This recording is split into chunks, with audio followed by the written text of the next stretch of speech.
श्री राम जन्मभूमि तीर्थ न्यास के तत्वाधान में आयोजित श्री राम जन्मभूमि पर प्रभु श्री राम लला के प्राण प्रतिष्ठा समारोह आदरणीय प्रधानमंत्री जी के करकमलों से 22 जनवरी को संपन्न होना है। स्वाभाविक रूप से संपूर्ण अयोध्या धाम और पूरे उत्तर प्रदेश और देश में उत्साह का माहौल है। अयोध्या में समारोह की दृष्टि से बाहर क्या व्यवस्थाएं हुई हैं, प्रशासन की इस व्यवस्था की समीक्षा करने के लिए आज पुनः मैं एक बार यहां पर आया हूं। स्थानीय स्तर पर प्रशासन ने और प्रदेश सरकार के मंत्रियों ने पहले से ही यहां पर सारी व्यवस्थाओं को, चाहे वह यहां के लोकल स्तर पर ट्रस्ट के साथ समन्वय का हो, यहां की सुविधाओं का हो, ट्रैफिक का है, सुरक्षा का है और अन्य सभी प्रकार की व्यवस्था को बेहतर तालमेल से आगे बढ़ा करके 22 जनवरी के इस ऐतिहासिक पल के कार्यक्रम को पूरी भव्यता के साथ, पूरी दिव्यता के साथ, सुरक्षित और सुव्यवस्थित तरीके से संपन्न करने के लिए अपनी तैयारियां लगभग पूरी कर ली हैं। अंतिम चरणों में सारी कार्रवाई उनकी चल रही है और युद्ध स्तर पर इसे हम समयबद्ध तरीके से आगे बढ़ा देंगे। 22 के बाद भी श्री राम जन्मभूमि तीर्थ क्षेत्र न्यास के द्वारा प्रभु श्री रामलला के दर्शन करने के लिए जो भी कार्य योजना तैयार होगी, इसके अनुसार यहां पर स्थानीय स्तर पर राज्य सरकार पूरा सहयोग करके आने वाले श्रद्धालुओं को यहां पे पूरी श्रद्धा के साथ उन्हें दर्शन करने का अवसर प्राप्त होगा। यह व्यवस्था सुनिश्चित करने के लिए अपने स्तर पर पूरा सहयोग दे रही है। इसके लिए टेंट सिटी भी लगाई गई हैं, धर्मशालाओं को भी तैयार किया गया है, होटल्स भी यहां बने हुए हैं। लखनऊ, वाराणसी, प्रयागराज, गोरखपुर या अन्य शहरों से यहां के आने के लिए एक बेहतर ग्रीन कॉरिडोर की व्यवस्था भी दी गई है, जिससे कहीं भी किसी को कोई दिक्कत न हो। सुरक्षा की पुख्ता व्यवस्था की जा रही है, किसी भी स्तर पर किसी भी श्रद्धालु को दिक्कत न हो, इसके पूरे प्रयास किए जा रहे हैं।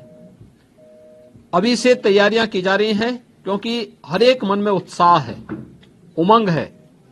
5 सदी के बाद यह अवसर आया है, तो स्वाभाविक रूप से हर श्रद्धालु इस बात को चाहता है कि मैं भी रामलला का दर्शन करूं।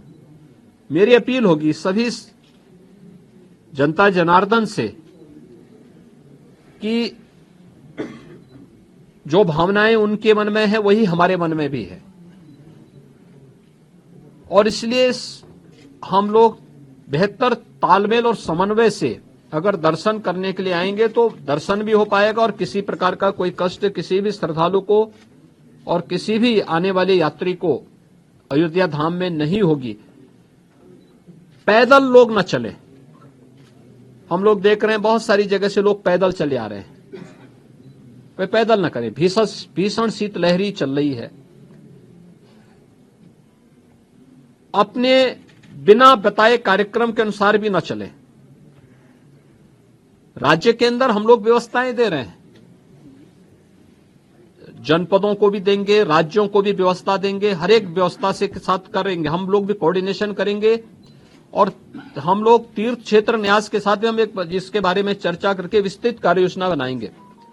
लेकिन अगर हर व्यक्ति अपने तरीके से आएगा तो कहीं अव्यवस्था की सी स्थिति न पैदा हो, ये हमें देखना होगा। और हर व्यक्ति इस बारे में अपना जैसे अब तक सहयोग करते रहे हैं, तो उस सहयोग को अगर आगे भी जारी रखेंगे तो हमें भी बहुत सुविधा होगी और हर एक श्रद्धालु को, आने वाले श्रद्धालु को भी प्रभु श्री रामलला के 500 वर्षों के बाद, कई शताब्दियों के बाद दर्शन करके आनंद की अनुभूति होगी, अंतःकरण से उन्हें आनंद की अनुभूति होगी। इसके लिए भी बेहतर कोऑर्डिनेशन की दिशा में प्रयास प्रारंभ किए गए हैं। मैं पूरे विश्वास के साथ कह सकता हूं कि जैसे कार्यक्रम अब तक सभी सकुशल संपन्न हुए हैं, 22 जनवरी का कार्यक्रम भी एक ऐतिहासिक कार्यक्रम है। भारत के विश्वास और लोक आस्था की पुनर्प्रतिष्ठा का, भारत के गौरव की पुनर्प्रतिष्ठा का कार्यक्रम है। इस कार्यक्रम को हम लोग जनता जनार्दन और सभी आम जनमानस के सहयोग से, पूज्य संतों के आशीर्वाद से, रामलला की कृपा से सकुशल संपन्न करने में सफल होंगे। आप सभी यहां पर इस भीषण शीतलहरी में हैं।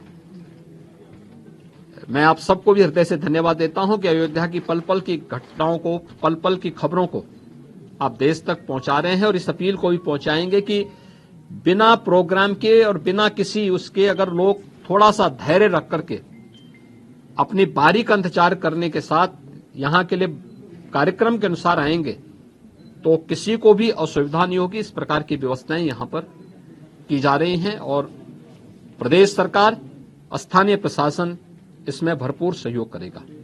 बहुत बहुत धन्यवाद। कोई रजिस्ट्रेशन पोर्टल भी होगा ताकि ऑडियंस को सभी प्रकार की सभी चीजें इसमें की जा रही हैं। स्थानीय प्रशासन के साथ लोकल स्तर पर हम लोग इसकी व्यवस्था कर रहे हैं और प्रदेश में हम लोगों ने इसके लिए बीट प्रणाली भी लागू करने के लिए कहा है, जो निचले स्तर तक लोगों से संवाद बना करके उनको लाने और उनको व्यवस्थित तरीके से दर्शन कराने में योगदान दे सके। जिला स्तर पे किस तरह की सुविधाएं? देखिए, हर प्रकार की व्यवस्थाएं होंगी, उसके लिए हम प्लानिंग कर रहे हैं। जैसे ट्रेन आएंगी यहाँ पे, ऐसे ही लोकल स्तर पर हम राज्य से बसेज की व्यवस्था की तैयारी करेंगे।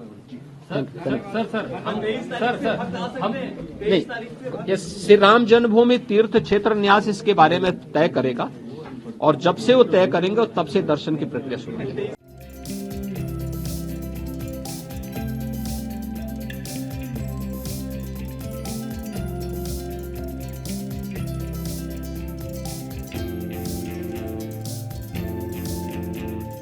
For more of such videos, do like, share and subscribe to ET Now Swadesh.